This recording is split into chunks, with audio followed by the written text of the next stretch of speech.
Adeboyes' decision to fire Vice President Osibajo out of Rccg.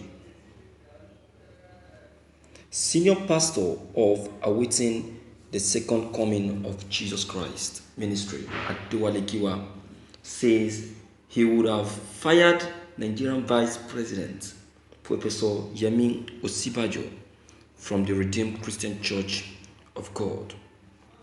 Giwa, who was addressing his member on the state of the nation, Akure, on Sunday, wondered why the leader of the Redeemed Christian Church of God, Pastor Enoch Adeboyes, could not come out clean and fire the vice president for failing the church and the entire nation. The cleric quoted Ephesians 5 verse 11 to support his assertion by urging Adeboyes to act appropriately for heaven's sake. If I were the senior pastor of the church where the vice president attends, I would have fired him for joining a multitude to do evil. For 5 years, Pastor Adeboyes tolerated Professor Osibajo and decided watch him mistreating Nigerians under President Muhammadu Buhari's bad economic policies. If you cannot make the difference, why can't you resign voluntarily and go back home? Why do you want to forgo your rewards in heaven just because you want to satisfy human beings under your watch? A bag of rice jumps from 7,500 to 42,000 within 5 years of your administration. So many Christians and Nigerians have been murdered without bringing the perpetrators to justice. Corruption, harassment, and injustice pervade the nation under your leadership. Please do not wait till I tell you that you have not only disappointed the church, but you have disappointed yourselves. I won't wait a minute to suspend you as a pastor under my leadership. Osibajo is in the midst of destiny killers in Nigeria, Giwa stated. Thank you for listening to this news. My viewers, please, I really want us to understand something. Don't forget that Osibajo is only a vice president and not the president. You know, as a vice president, he's only there to second to decisions made by the president. He's there to second and not to make.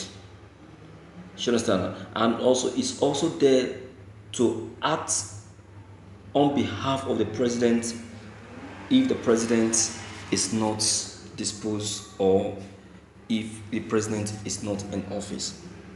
Don't forget that Osibajo, since his assumption into office, the president has been sidelining him and then denying him of so many responsibilities.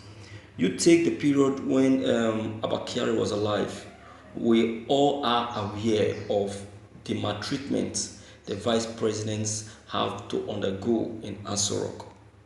He was the vice president, but it looks as if he is not the vice president. Most of his responsibility were denied from him, were taken from him and given to some persons to carry out. He was just left with nothing. And you know, as a man of God, his hands are tight. He will not please man and displease God. He still needs to maintain his faith. He will not take because of politics and preach evil and act devilish. You understand? You just have to maintain that personality his position as a man of God. Understand? He will not stay because of politics and sell himself to the devil. You understand? Okay, you look at it now. See how God is working. Why the COVID-19 virus came, it affected everyone in Asorok, but only him, the vice president, was not affected. That is next one. You see that? And to let you know that God is not asleep, the moment Abakari died, the secrets of how activities are being run in Asorok started getting revealed. What are we saying, my viewers? I urge us not to jump into conclusion. See, the person broadcasting this news, I am not a redeemer. I am not an APC. And I'm not a member of APC. You understand? Alright? So I want us to see reason why this man of God should stand out. I want us to see reason why this man of God should be taken to be different. You understand? Okay? I want us to understand this man of God and his level in the government. He has done no wrong. He has offended no one. He has done nothing to deserve this maltreatment. But the world still see him to be a betrayer. He is not, my dear. Please, I want to urge us to understand his plight and accept the little he can offer. I want us to see reason why this man of God should be considered. And I want us to see reason why this allegation should not be levied on him. Alright? So, my viewers, with every sense of reasoning, I call on us to see reason with this man of God that is our vice president. Okay? Let us not be in a haste in concluding. But before concluding, let's look at things in the other way. Okay? So, my viewers, please, I don't know what your comment concerning all that have just been said may be, but please deem it fit to leave your comment below the comment box. Click on the subscription button as well as bell button to receive more updates. Thank you.